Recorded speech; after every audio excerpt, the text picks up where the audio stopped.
Trump और Putin की meeting में पुतिन पूरी तरह से हावी नजर आए। ऐसे में सवाल उठ रहे हैं कि क्या ट्रंप अब यूक्रेन को सरेंडर करने के लिए मजबूर कर देंगे, क्योंकि ज़ेलेंस्की ने साफ कह दिया है कि रूस को यूक्रेन अपनी जमीन नहीं देगा, जबकि रूस ने साफ कह दिया है कि वो यूक्रेन पर अपना कब्जा किसी भी कीमत पर नहीं छोड़ेगा।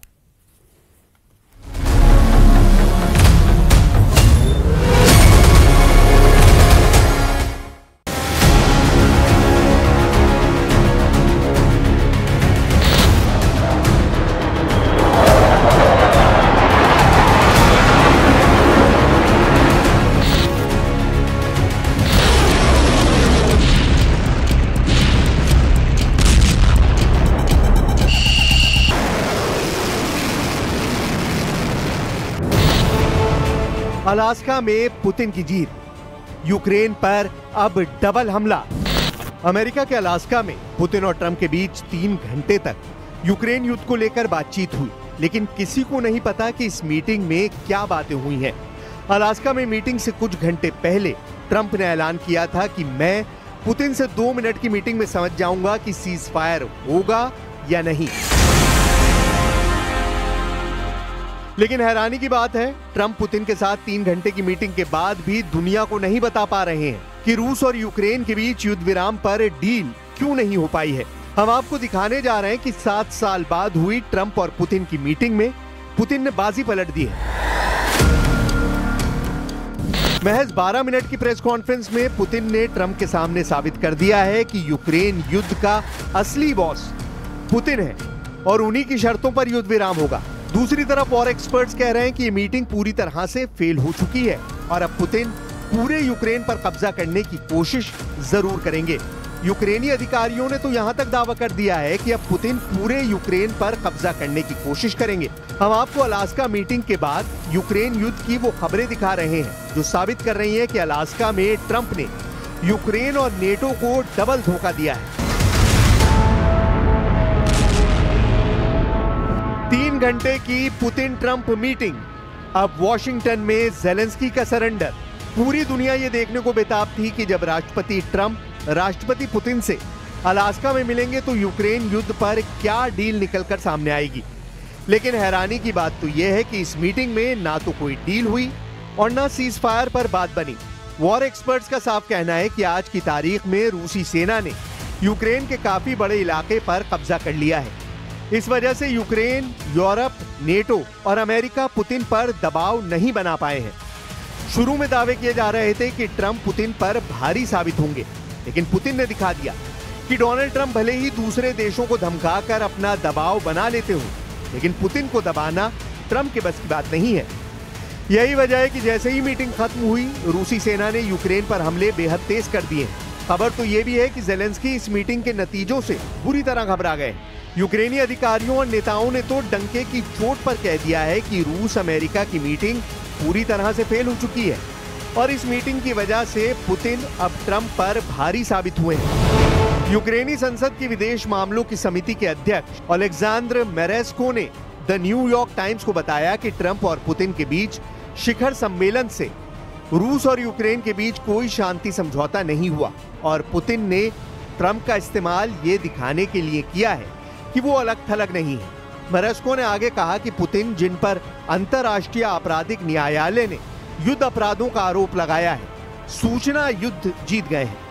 यूक्रेनी अधिकारी ने कहा कि पुतिन ने एंकरेज स्थित ज्वाइंट बेस एल्मेडॉफ रिचर्डसन में शिखर सम्मेलन के बाद ट्रंप के साथ संयुक्त भाषण में अपने विचारों को दोहराया और कहा, मुझे कोई बदलाव नहीं दिख रहा है। ट्रंप पुतिन में 3 घंटे क्या बातचीत हुई, इसकी जानकारी नहीं दी गई है। 12 मिनट चली प्रेस कॉन्फ्रेंस में दोनों नेताओं ने किसी पत्रकार के सवाल का जवाब नहीं दिया। ट्रंप ने कहा कि बैठक सकारात्मक रही, लेकिन अभी कोई अंतिम समझौता नहीं हुआ। पुतिन ने कहा कि यूक्रेन युद्ध खत्म करने के लिए उसकी असली वजह को खत्म करना जरूरी है। पुतिन ने कहा कि अगर 2022 में ट्रंप राष्ट्रपति होते तो यूक्रेन युद्ध नहीं होता। इधर अमेरिका के राष्ट्रपति डोनाल्ड ट्रंप ने हार नहीं मानी है। अलास्का में रूसी राष्ट्रपति व्लादिमीर पुतिन के साथ यूक्रेन युद्ध को लेकर किसी तरह का समाधान नहीं निकलने के बाद ट्रंप ने कहा कि वो 18 अगस्त को ज़ेलेंस्की से मिलेंगे। जेलेंस्की यूक्रेन के राष्ट्रपति हैं। ट्रंप से उनकी बातचीत वॉशिंगटन में होगी। इससे ये संकेत निकलता है कि ट्रंप किसी भी कीमत पर रूस और यूक्रेन युद्ध बंद कराना चाहते हैं, लेकिन लगता है कि पुतिन को जरा भी जल्दी नहीं है, क्योंकि रूस पहले से ही यूक्रेन के बड़े हिस्से पर कब्जा कर चुका है और अब पूरे पूर्वी यूक्रेन पर कब्जा करना चाहता है। जरा देखिए अभी तक रूस ने यूक्रेन में कहां-कहां कब्जा कर लिया है।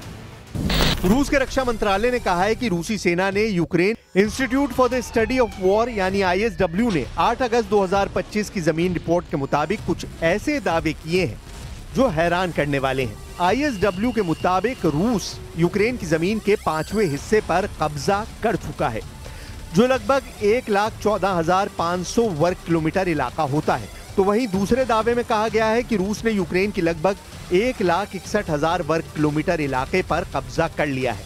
रूस से यूक्रेन के खार्किव, लुहांस्क, डोनेस्क, ज़ैपोरिज़िया और खैरसान क्षेत्रों से होकर लगभग 1,000 किलोमीटर तक बॉर्डर फैला हुआ है। रूस ज़ैपोरिज़िया और खैरसान क्षेत्रों के लगभग 3/4 हिस्से पर कब्जा कर चुका है। इसके अलावा यूक्रेन के खार्किव, सूमी, माइकोलाइव और निप्रोपेट्रोव्स्क क्षेत्रों के कुछ हिस्से रूसी कब्जे में हैं। सूमी और खार्किव क्षेत्रों में रूस लगभग 400 वर्ग किलोमीटर को कंट्रोल कर चुका है। निप्रोपेट्रोव्स्क में रूस ने सीमा के पास एक छोटा सा क्षेत्र अपने कब्जे में ले लिया है। रूस ने लुहांस्क और डॉनबास क्षेत्रों से बने डॉनबास्क नामक भूभाग में 46,570 वर्ग किलोमीटर यानी 88% क्षेत्र पर कंट्रोल कर लिया है।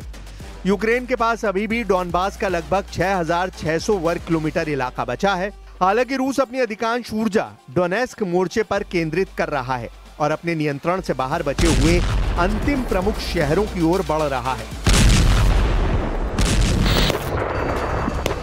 लेकिन अब आप ट्रंप का डबल गेम देखिए।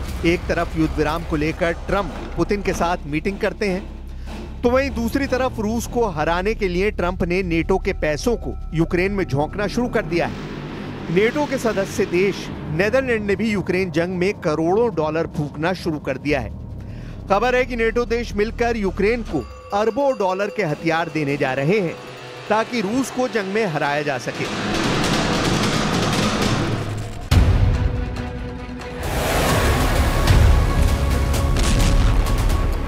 फिलहाल नेटो के सदस्य देशों में से एक नेदरलैंड ने यूक्रेन के लिए अमेरिकी हथियार खरीदने के लिए 500 मिलियन यूरो यानी लगभग 4500 करोड़ रुपए देगा। नेदरलैंड पहला नेटो देश है जिसने अमेरिकी राष्ट्रपति डोनाल्ड ट्रंप के दोबारा चुने जाने के बाद यूक्रेन को अमेरिकी हथियार देने के लिए नए नियम को अपनाया है।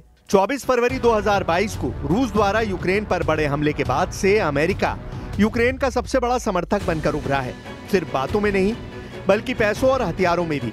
12 मार्च 2025 तक अमेरिका यूक्रेन को 66.9 अरब डॉलर यानी 5,86,746 करोड़ रुपए की सैन्य मदद दे चुका है, जिसमें आधुनिक हथियार, गोला बारूद, ट्रेनिंग और जंग के मैदान में रियल टाइम इंटेलिजेंस शामिल है।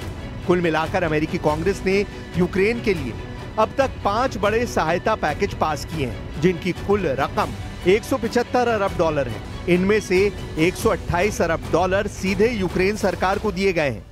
सिर्फ जंग के लिए नहीं बल्कि आर्थिक और प्रशासनिक जरूरतों को पूरा करने के लिए भी। यूक्रेन को सिर्फ अमेरिका ही नहीं बल्कि करीब 50 सहयोगी और साझेदार देश भी हथियार भेज चुके हैं। इन सब की सामूहिक मदद में शामिल हैं 10 long range multiple launch rocket system, 178 लंबी दूरी की तोपें, लगभग 1 लाख गोले, करीब 2.5 लाख एंटी टैंक हथियार, 359 टैंक, 629 बख्तरबंद गाड़ियां और लड़ाकू वाहन, 8,214 शॉर्ट रेंज एयर डिफेंस मिसाइलें और 88 हथियारबंद ड्रोन। अब ऐसे हालात में देखना होगा क्या वॉशिंगटन में जब ज़ेलेंस्की ट्रंप से मुलाकात करेंगे तो क्या वो ट्रंप की शर्तों के मुताबिक युद्ध विराम करेंगे या फिर एक लंबी जंग जारी रहेगी।